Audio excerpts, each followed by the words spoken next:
Imagine charging the lights beneath your feet simply by taking a stroll through the station. Sounds futuristic?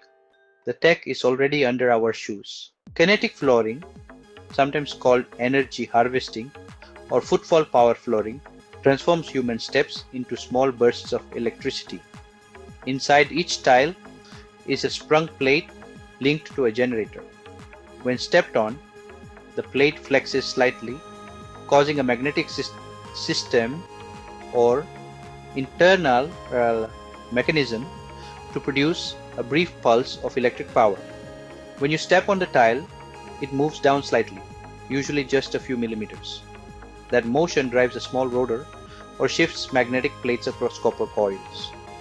This movement produces an electric current through electromagnetic induction. Some systems use a mechanical flywheel, while others rely on direct gear motion. The electricity generated can either be used immediately for things like lighting or stored in small batteries for later use. The entire mechanism is sealed and designed to be low profile, so from the outside, it just feels like stepping on a slightly cushioned tile. Let's break it down. A single adult step can generate around 3 joules of energy, or roughly up to 5 watts of power, but just for the split second your foot is in contact with the floor. This is not something that will replace your home's electricity or power a city, but I am bringing this to you as a concept, whether for education, innovation, or sustainability messaging, because understanding technologies like this helps us see how energy and interaction can come together. Now, who's making this a reality? Pavigan, based in the UK, is one of the pioneers in this space. Their triangular tile design ensures that every footstep, regardless of where it lands, contributes to energy generation.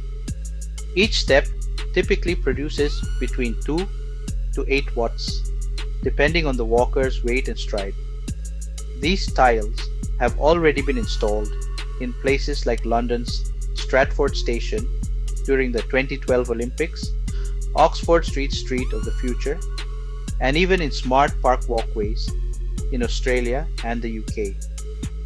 Most recently, Pavigan tiles were installed at King's Cross Station in London, where they help power lighting and interactive displays, while also engaging the public in a new way to think about clean energy.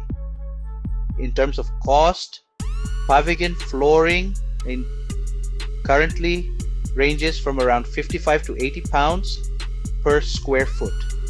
A decade ago, it was far more expensive, so prices have come down, but it's still a premium installation.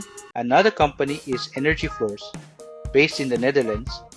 They're known for their Kinetic walkway and dancer modules.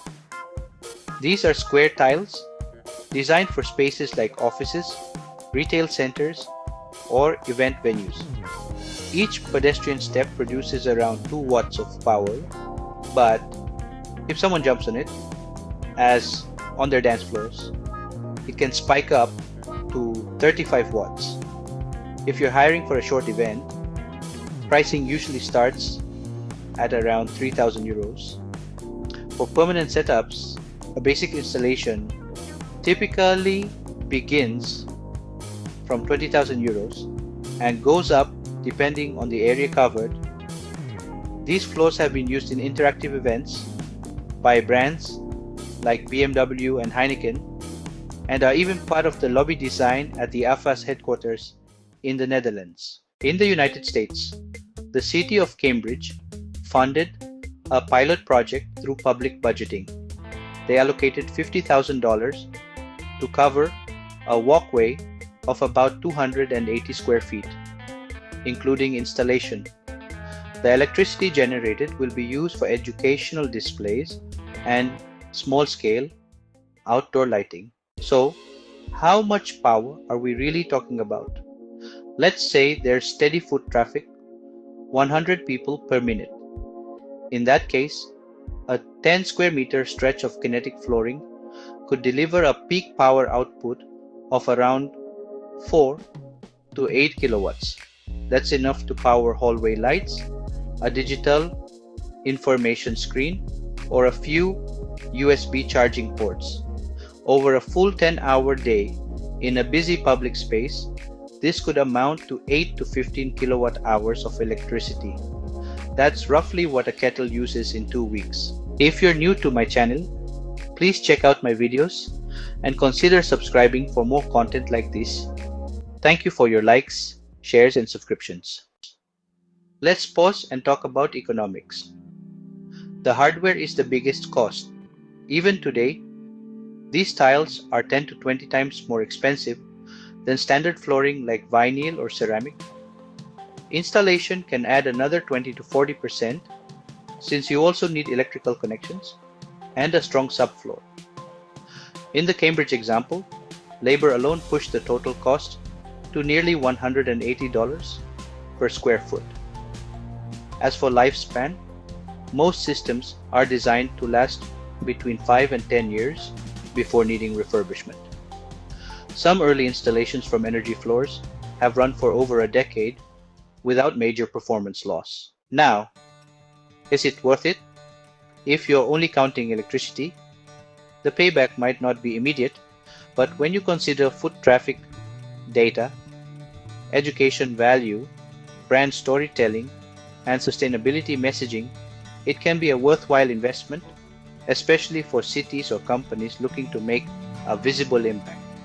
Some projects even combine kinetic flooring with solar panels or local battery storage, using each technology where it fits best. Can you tell if you're walking on one of these? Often, yes. The tiles may feel slightly springy. Some have LED indicators that light up on impact, and many are clearly marked as part of educational or demonstration zones. And what about extreme conditions? These floors work best on clean, stable, and dry surfaces. In places with flooding, extreme heat, snow, or heavy pollution, they require weatherproof housing, extra drainage, or thermal insulation. That can raise installation costs and adds to maintenance demands. Some newer models are being adapted for outdoor use in tougher climates, but it's still a challenge in harsher environments. And here's where kinetic flooring truly shines. Airports, stadiums, exhibition halls, music festivals, places where people are constantly moving. During the 2013 Paris Marathon, Pavilion laid 176 energy harvesting tiles on the Champs-Élysées. With around 40,000 runners passing over them, the system captured about 4.7 kilowatt hours, enough to power a laptop for almost 2 days. But let's be clear, this isn't about replacing solar or powering entire buildings. The energy output is relatively low, and with moving parts involved, maintenance is more like what you'd expect from escalators than regular flooring. The technology works best in high traffic areas where there's a person stepping on every square meter every few seconds. The real impact of kinetic flooring today is emotional. It's about connecting people to the energy they create. Thank you for watching this video. I'll catch you in another exciting one soon. Until then, goodbye and take care.